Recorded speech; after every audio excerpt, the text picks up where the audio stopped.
Welcome to Board Game Binge, the place where we bring you bite-sized, bingeable board game content from across the industry. I'm your host, James Staley, and in this episode, we're chatting with Brian Rauch from FireStorm Labs. FireStorm is the publisher of Shady Pets, Pets Gone Shady, and the most recent Kickstarter campaign, Throw Octopus.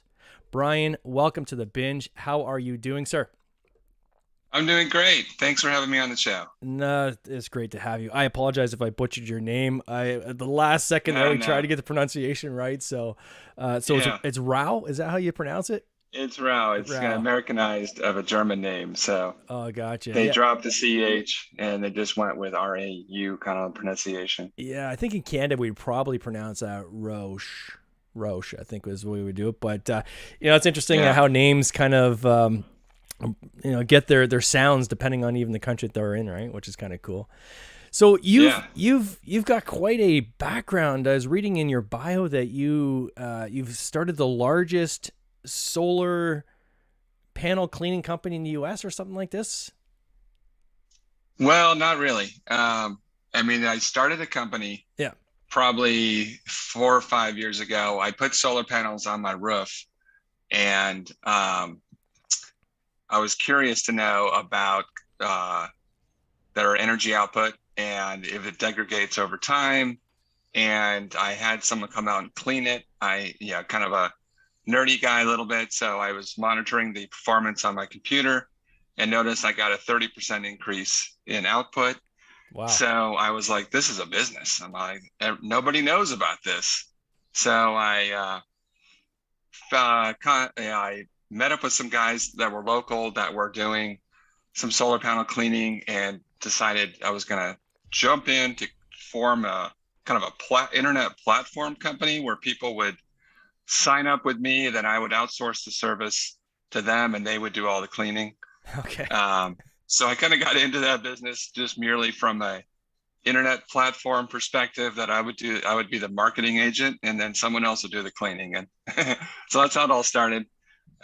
What I didn't realize is that there's a tremendous amount of liability when you put someone on top of a roof, and the insurance was so high that it didn't make sense. So I ended up just really selling, / giving it away to the operator, the guy that was doing the cleaning. Yeah. And then I decided that I was going to just focus on board games as a business. So I did that solar panel cleaning for about 2 or 3 years, and now I'm kind of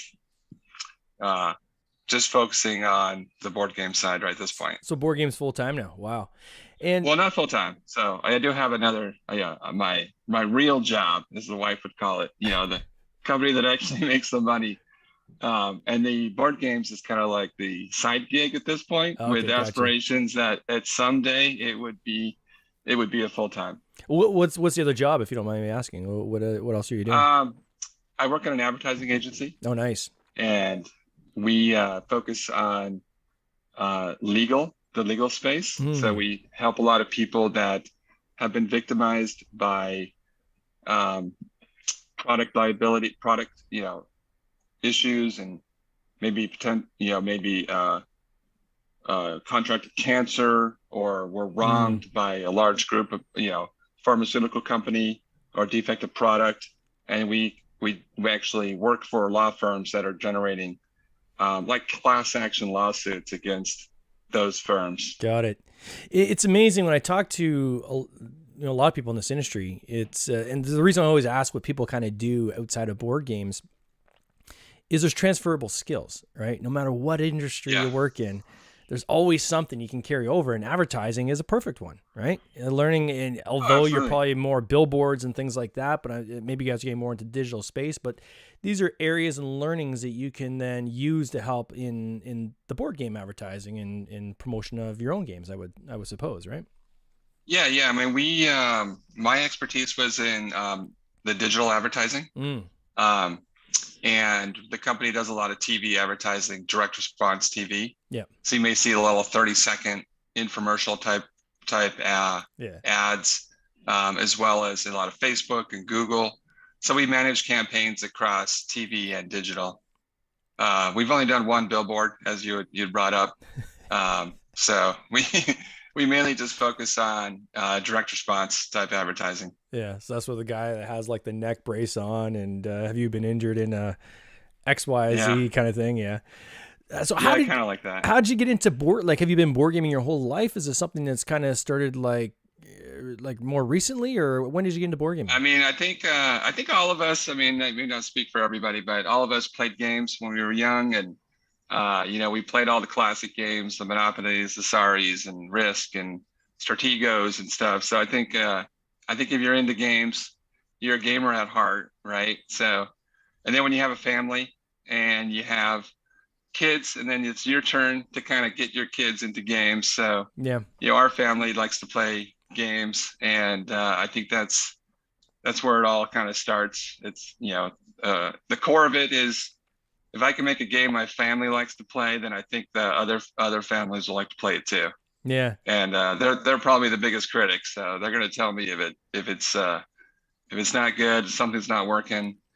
Unlike, you know, other people that are more worried about your ego or something, they're going to say nice things. Yeah. I think your family is probably the most brutal critics of them all. And this stinks, Dad. Don't do it that way. Yeah. So It's interesting. I see this in almost in waves, right? So when I talk to a lot of guests, they'll say, I played Monopoly and Risk and so forth when I was a kid. And then sometimes there's usually a gap, right? And then they said, and that's either, then I had kids of my own, like you're saying, or we start getting back into board gaming and, and then kind of exposed to some newer type of games. In some case, you hear of people say, I kind of parked it. And then when I was in college, somebody introduced me to Catan, right? And then I started playing Catan and realized there's a different type of board game out there. So it's interesting to see how these waves go, and will be really interesting. And it's going to be a long-term kind of play, but even 20, 30 years from now, to see like, what does that wave look like when people reflect back on, oh yeah, I used to play all these, when there's all those Kickstarter games and the whole indie industry exploded. I remember playing a lot of games back then. 30 years from now, what's that story going to be? I think it'll be interesting to kind of and what are going to be the classic games, right? Yeah. So I mean, what are going to be the games that are new today that are going to still be played 20, 30 years from now? Yeah. That's interesting to think about that as well. I saw somebody put on, I don't know if it was on TikTok or it was one of the, I try to follow as many people as I can. And there's, I can't remember his name, but he was doing a TikTok on talking about someone saying, man, it would really suck to see your game in a bin at at a thrift store. And he's like, that would be amazing. Can you imagine someday seeing your game actually at a thrift store? Like, it's gone through its whole life cycle, and now it's there for someone to find as a treasure. How cool would that be, right? And I think a lot of times it's kind of looking at the perspective of it is that, this indie industry, success is, in my mind, a lot of cases is getting to a point where you've actually published the game. Like you've made a game, you've been able to fund it and pay for it, so you're not losing hopefully too much money, and you've got it out across the world, and now people around the world are playing your game. For me, if you get to that point, you've won. If you can make money at it, then I mean, then you're doing really well. But even to get to the point where you can have a game across the planet that other people are playing is pretty cool and rare. Not a lot of people are doing that. Totally, right? Yeah. I mean, my wife would always say, wouldn't it be cool if you were went into a hotel and there's a game room and some people were playing your game, and it would just be like the best feeling ever to see, someone actually just wants to play the game and they're actually playing it. I mean, your point too, seeing your game on a shelf would be kind of satisfying, a large big box retail store like Target or something. Yeah, that's you walk in and you see it's like, wow, I did that, right? Like you're in a very small club if you can get to that point. Yeah, right? You really are. So what the first game you launched, was it Shady Pets or Pets Gone Shady? Which was the first one that you launched? Shady Pets was the first one. All right. We launched that in October of 2019. We got product delivery in January of 2020. Yeah. And then COVID hit. Yeah. And then I just shipped my first boxes to Amazon, and it was like sell out, and then get more boxes, order more product. And I mean, it's just amazing how lucky you could be sometimes when you launch a product right in the middle of basically it was Christmas for 7 months. Yeah. That's what COVID was. on the Amazon side. It's true. I mean, and I think that's where success often comes sometimes is being the right place, right time, right? Oh yeah, What totally. do they say that luck is where like preparedness meets opportunity or something like that is what they say is how do you lucky. So if you're prepared, Yeah. then you could get lucky a lot more often. Oh yeah. But yeah, like I even talked to my dentist recently, and he was saying that he had sold his practice literally the 3 months before COVID hit. And he's like, at the time I was kind of bummed. I'm like, did I sell too soon? And then COVID hit, and he's like, wow, I hit the lottery. Like I just avoided all these retrofit Yeah. costs that I would have had to pay at my clinic.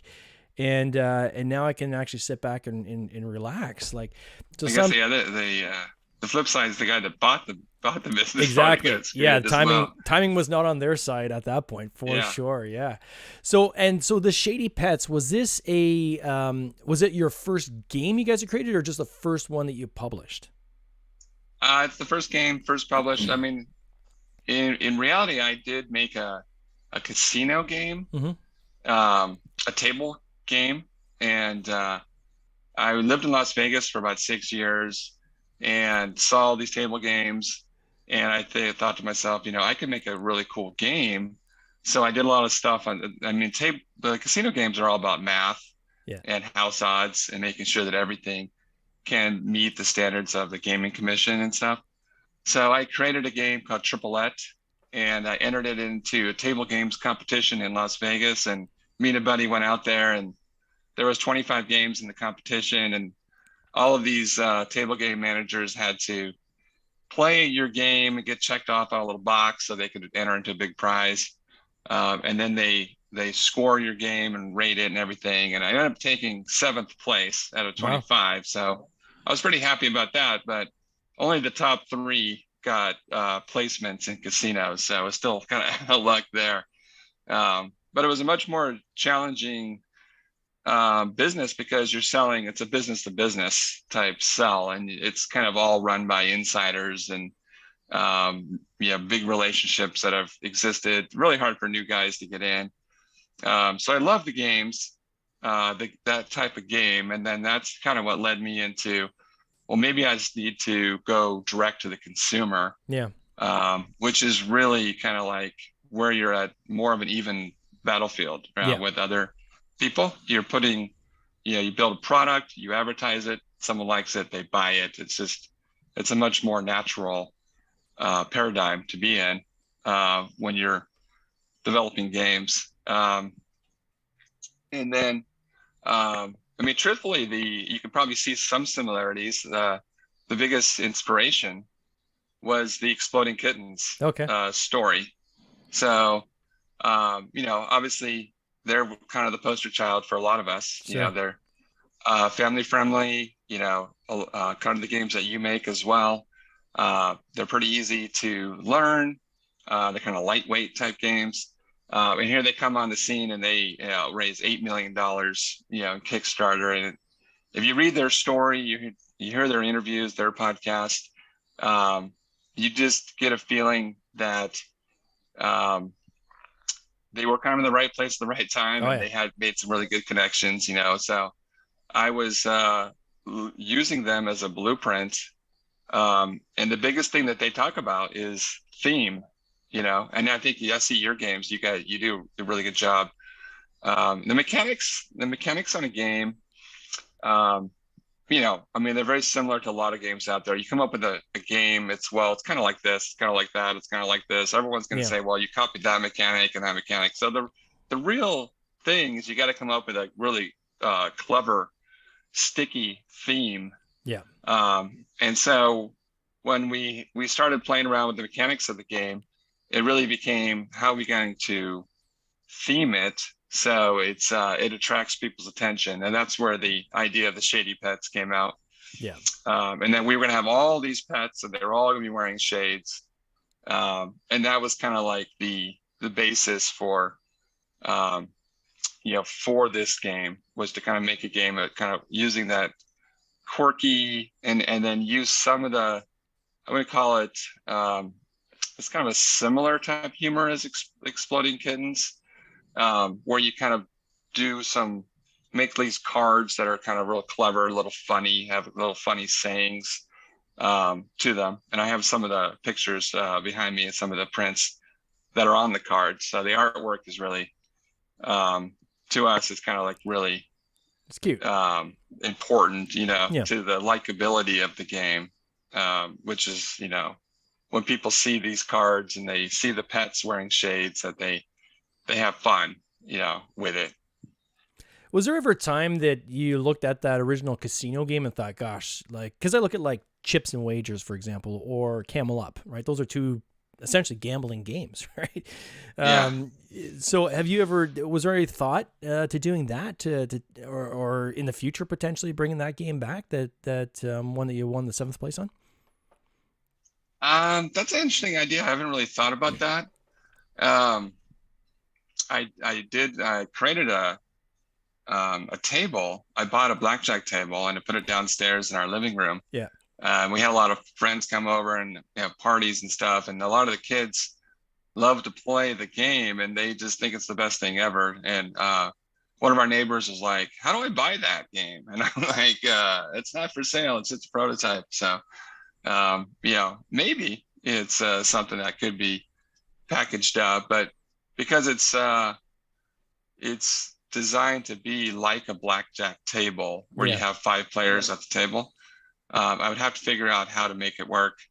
It's kind of like playing against the house where you're making bets and then you win. And then, but over the long haul, the casino generally wins. Yeah. So it's kind of hard. Had to figure out how to translate it into kind of a family. Yeah, create game. a theme. Camel Up is a perfect example of that, right? Like that game is just, man, is it ever hitting on so many different things at the same time, right? Like the theme, the cuteness, the board, the mechanics of it. It just works, right? And and then even things as simple as photography, right? And that's something that sometimes people don't consider is, okay, how can I, skin this in a way that when we do stylized photos, it's actually going to look good, right? I'm actually going to be able to show like on Instagrams and things like that. So it's kind of a complete package almost when you think of it from that perspective. Yeah, that's a really good idea. I'd have to think about how to theme it. But I could take the mechanics of my game and kind of come up with a clever theme like they did, and see if it works. Kind of build a prototype and see if I get the family to approve, then maybe they got some kind of success there. So throw Octopus. So you had 2 successful campaigns. Shady Pets Gone Shady, and then you launched Throw Octopus most recently. Can you tell us? I'm going to share it on the screen for people that aren't familiar with the game. Can you just explain a little bit about what this game is about? Yeah, Throw Octopus is a game that I love the idea of placing tiles. Mm-hmm. And doing it in a way that combined a little bit of the mechanic of like an Uno, where you're trying to place tiles, and it can be very difficult because the less tiles you have, the less chances you have to make a play. And if you get rid of all your tiles first, you win the game. But there's a lot of challenges for a player because if you successfully play a tile with an octopus icon on it, you get to draw a card, and these cards have different powers. About 30% of the cards are the Throw Octopus card, which means either the next player or the player you choose has to draw 2 more tiles and they lose their next turn. But one of the things that we're adding to the rules is that you have to throw the octopus at them, and if they only have to, they get the power only if you hit the person. If that person can avoid the octopus, then they don't lose their next turn and they don't have to draw 2 more tiles. So we had some people say we added that rule to the game, and they said it was so much fun. So now we're officially going to add that to the official rules for the game, that when you throw the octopus at someone, that you have to hit them. It just adds another element of fun. How many things got broken in your house playing this game? Well, luckily, not too much. We usually play in an area where there isn't a lot of things to break. But is there a rule that you can't leave your chair? So if they're throwing at you, you can't get up, or? Well, I was thinking about the rule is you you can't get within, say, 5 feet of the person. So you maybe you can race around the house and chase after them with the octopus, but you can't be too close. The person has to have a little bit of mobility so they can avoid the octopus. Um, but yeah, we're just trying to make a fun game. Yeah, especially for families that like to play this game. And Now, did you a run this lot of through times, your company on the liability side to say, hey, how much how much exposure is there here with yeah. this octopus getting whipped at people's heads? Yeah, well, luckily they're really soft plushies. I have a couple behind me. Um, You have some on the screen here we as got the well. So they're like, we got the yeah, they're knitted or something, are they? Or yeah, they're little plushies. This is the baby one. Let's see here. oh yeah, yeah. And this one actually comes in the box. So in the throw octopus box, it squeezes down, fits in the box really well. If you really want to get a little more firepower to your attacks, you can go for this bigger one. This is the normal size throw octopus, and this is kind of like the size of about a grapefruit or so. Packs pretty good punch, boom. And how do you get that one? This Is that one order pretty much just special or? bounces off. Yeah, this one you would order off our website. We'll be able to order it. You can order it now in the backer kit as an add-on. You can also order it on shadypets.com, and we'll have it so you can order it on throwoctopus.com as well. So you'll get the little one with it. If you want to get a bunch of these, some people like to have they're playing the game. They want to have, 3 or 4 octopuses around, so you don't have to reach and go find out where the octopus is after the last person threw it. So if you have a bunch of octopuses and maybe everybody's got an octopus next to them. So if you have 4 players, you want to have 4 octopuses. And then when you get the throw octopus card, then you're just right there and you can just throw it right away. So the other person can't really even run. You just can get them pretty fast. How was the sourcing for that? How long did that take you to source this octopus? And can you walk us through that process? Yeah, well, I mean, I used, went to, China and, I found a plushie company. So, I mean, there's a whole bunch of them over there and, kind of told them what I want. And we kind of went through a number of iterations, got a bunch of samples, we had to pick, colors and fabric and everything. So once we went through that sample process and I realized that this is going to be it, then I placed the first order for actually it was an add-on for Shady Pets, and people loved it. So it was one of those things where got a lot of orders for it, and put it up on Amazon as well, and people were buying the game, and they would buy the plushie as well. So they haven't gone into the plushie area. I was able to figure out how to make it work. What kind of to me, it was just minimums? trying to make. What kind of minimums do they ask for like a plushie when you're ordering from China? Well, it's a little bit like making cards, where you're making a card game. I always thought that the real minimum you want to do when you do a big production is about 1,500. If you go into the 400 or 500 range, it's just the per unit costs are just too much. Yeah. But you get up to around 1,500, it starts bringing it down. And I can order these units at 1,500. I can order them for about $3-4 all in with landed costs, including the shipping.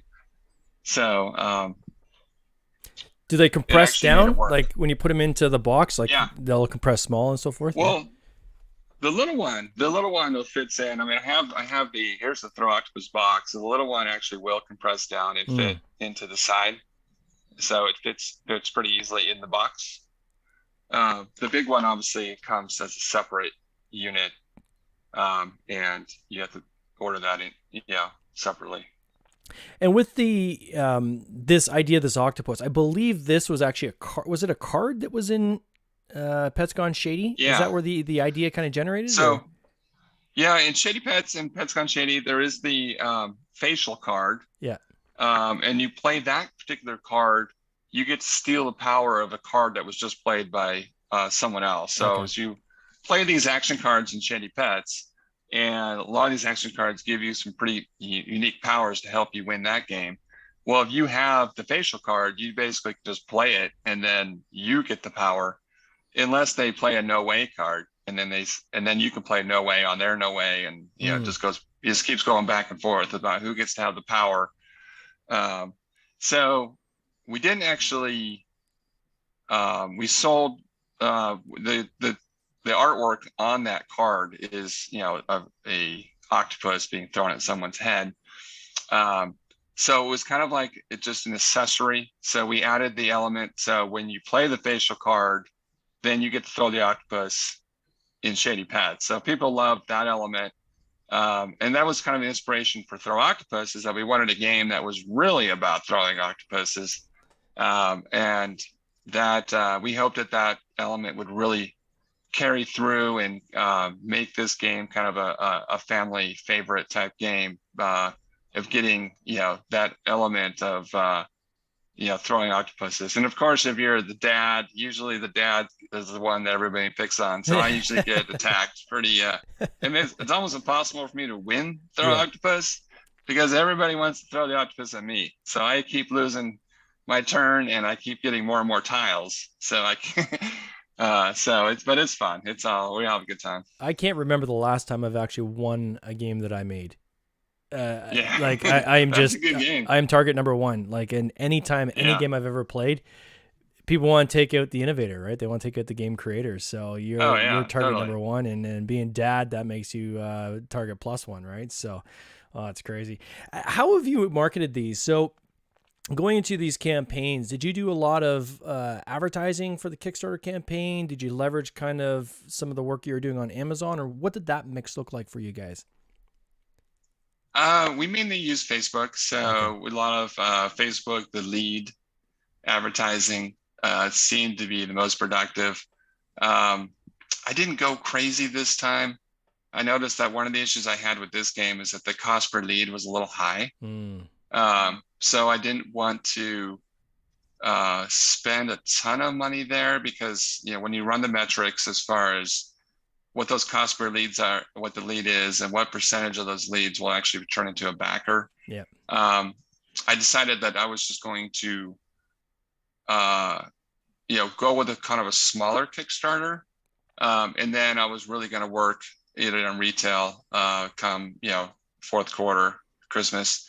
To us, that's like 90% of all of our orders is in that time frame. So we wanted to get the Kickstarter out here in March, April, and we're already in production, even though we haven't finished because we're making a lot of units, way more units than what was in the Kickstarter. So it was kind of like, regardless of what the Kickstarter was going to happen, we're going to do 2,500 to 5,000 units of this, knowing that we're going to be selling this in the Christmas time. So it was almost like we were going to do this no matter what, and we think the game is going to have a really good feedback rating, from the people that play the game.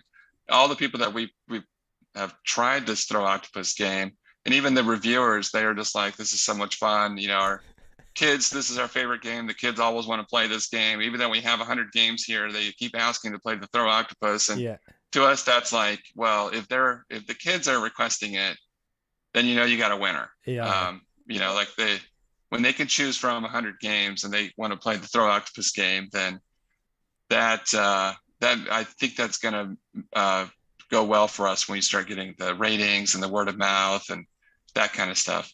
Dodgeball in a box. Totally.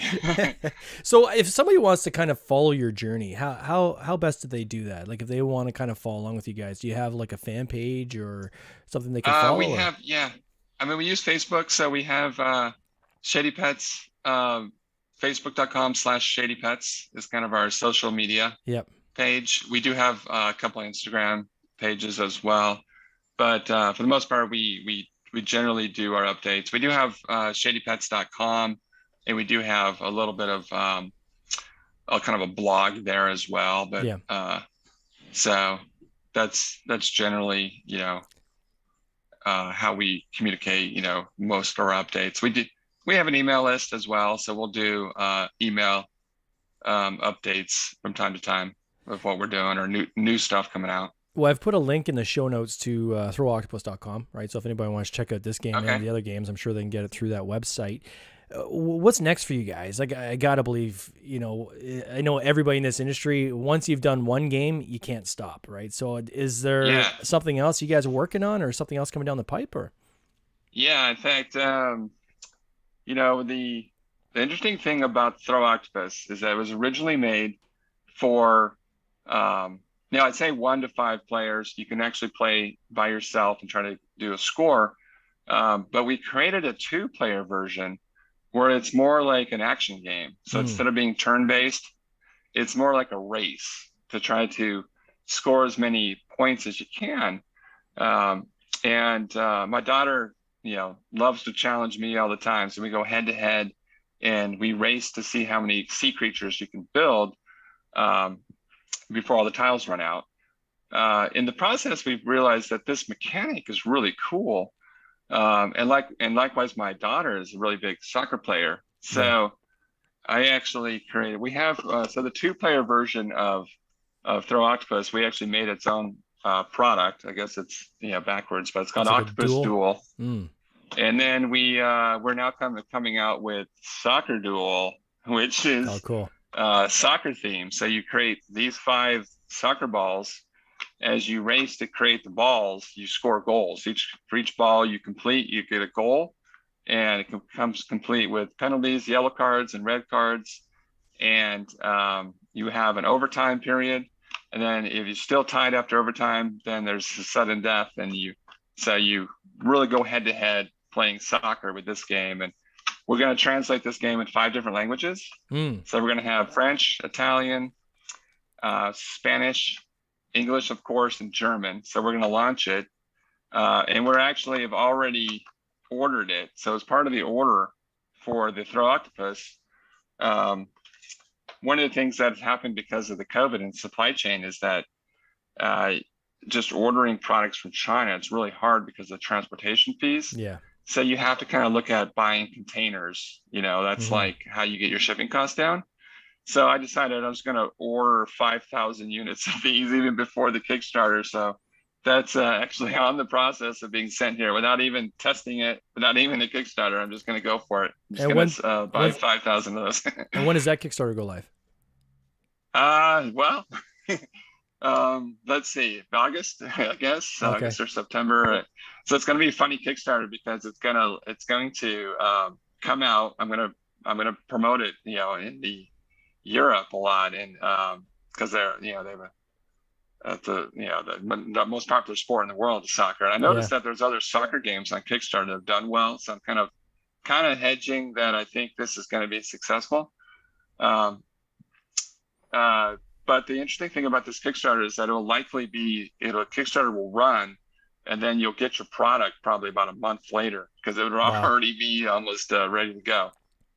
So a little different. I know that the Exploding Kitten guys have done that, where they've run a Kickstarter and they actually started shipping about 2 weeks after the Kickstarter. Oh yeah. Well, certainly with the current shipping delays, I'm sure a lot of backers would probably welcome that, right? Because it's it is, as you're saying, it not only is it tough to get shipping times, but just the delays. I had a game that I shipped in November that I just got notification that it's now finally on trucks an hour north of me.